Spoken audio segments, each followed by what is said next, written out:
Title: The House at Hollowmere Lane. The rain fell in sheets, making Hollowmere Lane look more desolate than usual. It was a narrow road, carved through dense woods that seemed to whisper secrets with every gust of wind. Few people ventured down that road anymore, especially not after dark. But Julian Reed was never one for superstition. He was a journalist for the Observer-Chronicle, assigned to investigate the strange happenings in the abandoned house at the end of Hollowmere Lane.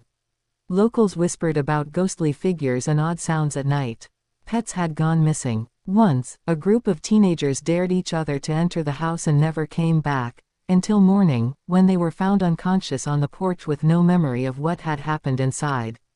Julian had heard these stories before: old houses, dark histories, rumors fed by imagination. He didn't believe in the supernatural.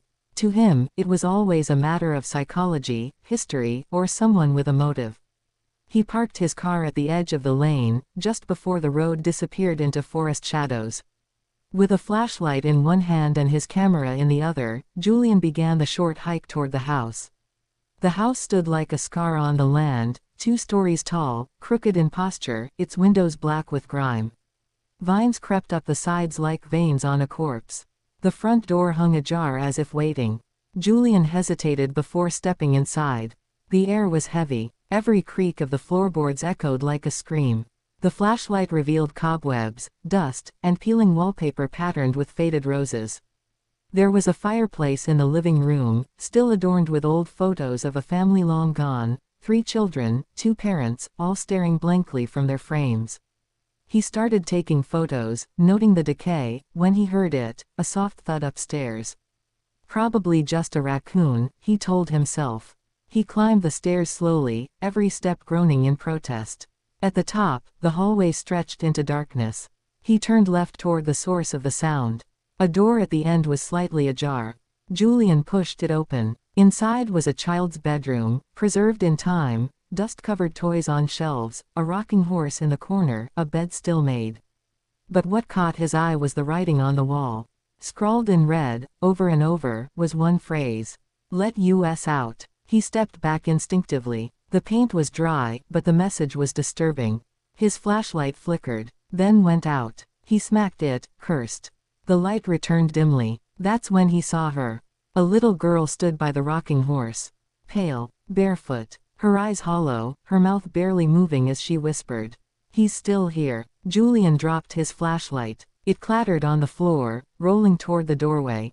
When he retrieved it and pointed it back at the girl, she was gone. His heart pounded. Logic warred with fear. "I'm just tired," he muttered. He turned to leave, and nearly tripped over a wooden box under the bed. Curiosity overtook fear. He pulled it out and opened it. Inside were newspaper clippings, journals, and black and white photographs. The clippings told a grim tale. The Hollowmere house had once belonged to the Whitmore family. In 1952, all 5 family members vanished without a trace. Police found no signs of struggle, no bodies, nothing but a blood-stained message on the wall of the child's room. "Let us out." Julian's blood ran cold. Among the photos, he found one that made him stop breathing. It was the little girl he had just seen. Julian stuffed the items into his bag and hurried downstairs, determined to leave. But as he reached the foyer, the front door slammed shut on its own. He ran to it and twisted the knob. Locked. He tried a window, nailed shut. Then, he heard footsteps, heavy, deliberate, coming from the basement. He turned, flashlight trembling in his hand, and descended into the darkness. The basement was colder. Shelves lined the walls, covered with jars of who knew what. In the center, a large wooden table stained with age. At the far end, a figure stood with its back to him. "Hello," Julian called. "I'm just here to research the house." The figure turned. It was a man, tall and thin, with eyes that burned with something inhuman. His face was stretched into a smile that didn't reach his eyes. "You shouldn't have come here," the man said. Julian stepped back. "Who are you?" The man tilted his head. "Caretaker, warden, jailer, many names. But mostly, I keep them in," Julian echoed. The man pointed upward. "The spirits. The Whitmores. They wanted out. They still do." I said no. "You're saying, they're still here?" The man took a step forward. And now you are, too. The lights went out. Julian screamed. When he awoke, it was morning. He was lying on the front porch, soaked from the dew. His bag was gone. His camera, too. So was the box. The house looked quiet, lifeless. He ran back to his car and drove straight to the police station. But when he told them his story, they just stared at him. "There's no house on Hollowmere Lane," the officer said. Julian blinked. "What do you mean? I was just there." The officer frowned and pulled up a satellite map. "Look, the road ends in the woods. There's nothing there." "No," Julian insisted. "I have photos." He checked his phone. Empty. No pictures. No recordings. Not even the audio notes he'd been taking. He went home and spent the next week trying to make sense of it.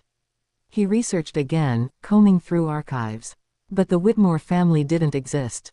No missing persons report. No record of the house. Julian's editor called to ask about the story. He didn't know what to say. He returned to Hollowmere Lane one last time. The road was overgrown, as if no one had driven on it for decades. He followed it to the end, through the trees. There was no house. Only a clearing, and in its center, 5 old gravestones. The names were faded, but one was still legible. Emily Whitmore, 1944–1952. Julian knelt by the grave and placed his hand on the cold stone. And faintly, just faintly, he heard a whisper in the wind. "Thank you." Then silence.